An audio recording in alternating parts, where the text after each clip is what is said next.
Hello everyone, my name is Phawx. This is Doom running on the GPD P2 Max. Right now I have the TDP set to 11 watt, which is something that is kind of comfortable for both. So disclaimer, this particular GPD P2 Max has the 8200Y in it. What will be coming to everyone that is getting it through Indiegogo or retail will be the 8100Y.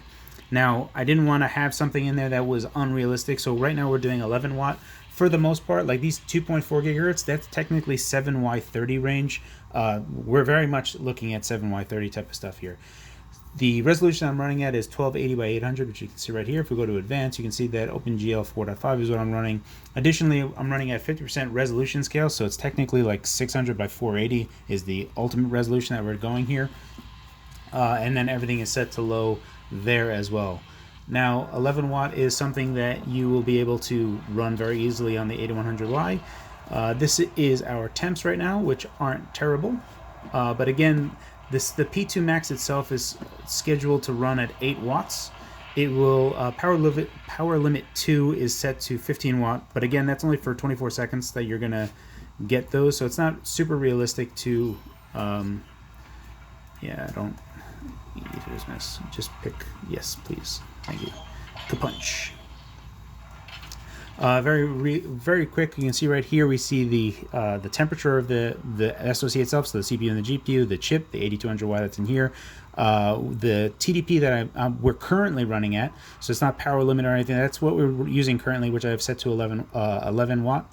Here we're using 2.4 gigahertz per core, and the GPU clock is 750 megahertz. All of these very easily attainable on the 8100Y. Technically, this is totally possible on the 7Y30. You can see right here this 20 watt, the 21 watt number.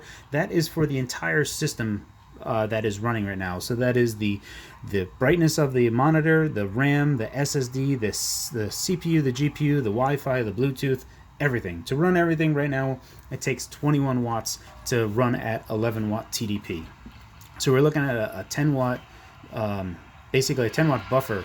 Whatever you're going to be setting your TDP to is what we're going to be taking. Unless we would start lowering brightness to lower our total wattage.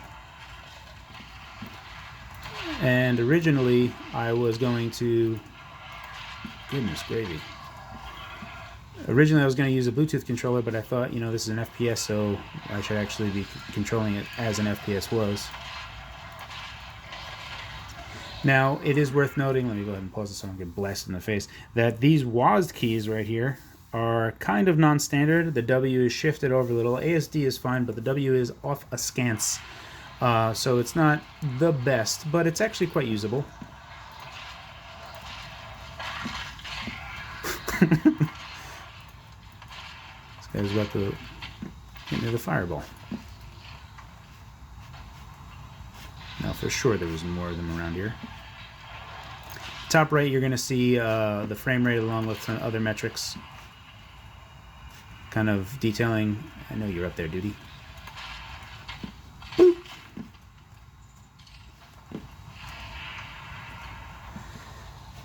Another thing that we can do is kind of lower this to 8 watt, but one good thing about running it at 18 watts, because the 8200Y will happily take 18 watts to hit its max frequencies, which we can start to see some pretty decent performance.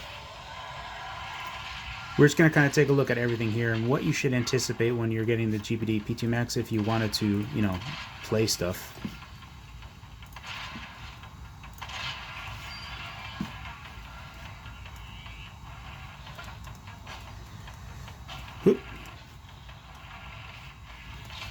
Another thing that's a nice feature of the GPD P2 Max is that this touchpad part right here with the function key, you can actually turn this off. So here's the touchpad that I'm swirly. Function key spacebar will turn that off so that you can comfortably play FPS games. So that's actually a nice little feature. Or if you just wanted to use a actual mouse, you can go ahead and turn that off. I'm low on shotgun fuel. Alrighty, so we've seen a little bit of performance on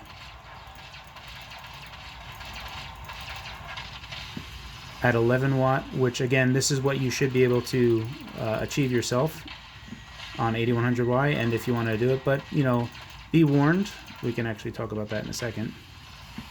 Shotgun fuel. we are using 21 watt here, and it is a 35 watt hour battery. So even if this at 17 watts, you'd get 2 hours. So we're looking at less than 2 hours of battery life right now, running at 11 watt TDP. Let's go ahead and juice this thing to the limit, which will only exist for a little bit before the system kind of jumps in line and tells me I'm being an idiot for running it so hot, and crosses a thermal threshold and forces us back down to 8 watt. So give me a second for me to set that up. Alrighty, the TDP is now set to 19 watt, and we are juicing this thing. So you can see that we are hitting 3.2 gigahertz on both cores, which is 500 megahertz faster than the 8100Y, but we have to hit 19 watts just to be able to see these things. So this is not going to exist like this for very long, because as soon as we hit a thermal threshold, the system will save itself and automatically enforce the system specified TDP, which is 8 watt. And again, that only happens when, you know, the system is trying to save itself from you trying to destroy it, which it just did right now, because I just heard the fan kind of slow down. And you can see we're right back down to 8 watt.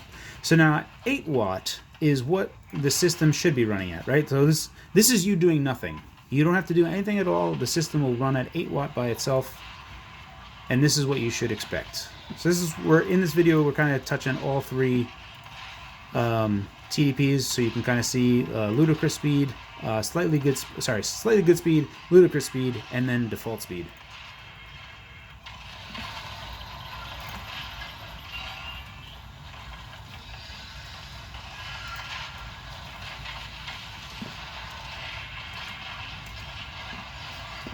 Oh, my shotty.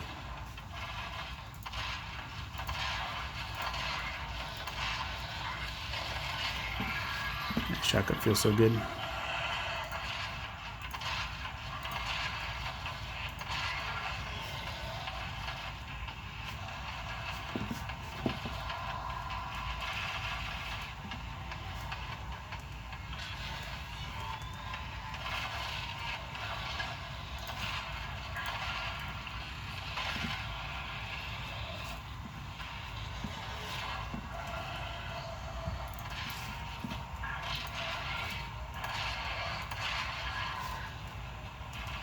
I only have one shotty shell left.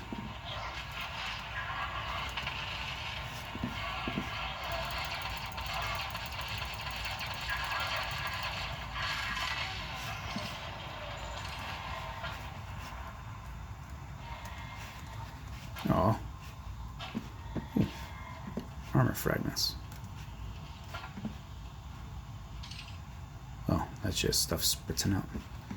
The low resolution just made it look like artifacting a bit.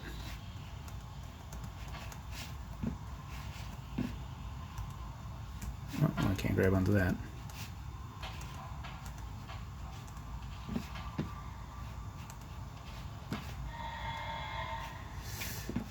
So yeah, even at this standard stock 8 watt that we're running at right now, now again, even though I have a slightly better chip in this particular system right now, again, at this default 8 watt, there is no difference. This is exactly what you should anticipate getting with doing nothing. Literally just putting the game on. This is the type of performance that you should expect when you set the, you know, the values the same thing I did. So we're using an OpenGL, the low frame rate, the low resolution, and half the resolution scale at that. But the game still looks pretty good and plays decently enough. We're definitely over 30 FPS, so super functional.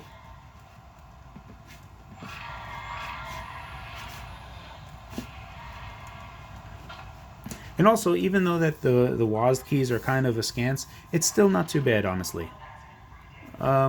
So anyway, that's it. This is the GPD P2 Max running Doom with 3 different TDPs and kind of exploring that. 11 watt is obviously, you'll get better frame rate and have more consistent frame rate. 19 watt is something that you shouldn't even bother doing. Even on the 8100Y, you're not even having have the ability to use it. I would anticipate that you're going to be maxing out at 16 watt as it was on the 8100Y. But again, the 8100Y only stops at 2.7 gigahertz on both cores, and you will only get 848 megahertz on the GPU, whereas mostly we've just been pulling 900, even though I have seen 950 megahertz come out of the GPU clock, which at 950 megahertz, you know, we have 13, 14, 14% increase versus at 900 megahertz, it's only an 8% bump. So during those times, you're going to see a slight difference between this chip. Sorry for repeating myself here. I got to really nail this home, because some people are going to be hearing me say 8200Y and say that this is not, what you should, it's not going to be representative of what people are going to be should anticipate for the Indiegogo model or the retail model. And I want to make a point that that's not the case. The 8100Y, the 8200Y, 7Y30, 7Y54, they're all the same chip. Intel makes one chip and they just bin them into different frequencies. And specifically, you're not going to get that power for free. Like you saw, we had to use 19 watt just to realize all of the frequency out of the 8200Y, which no one in their right mind should be using. It's just a fun little experiment we can do here, because this heatsink isn't capable of handling that.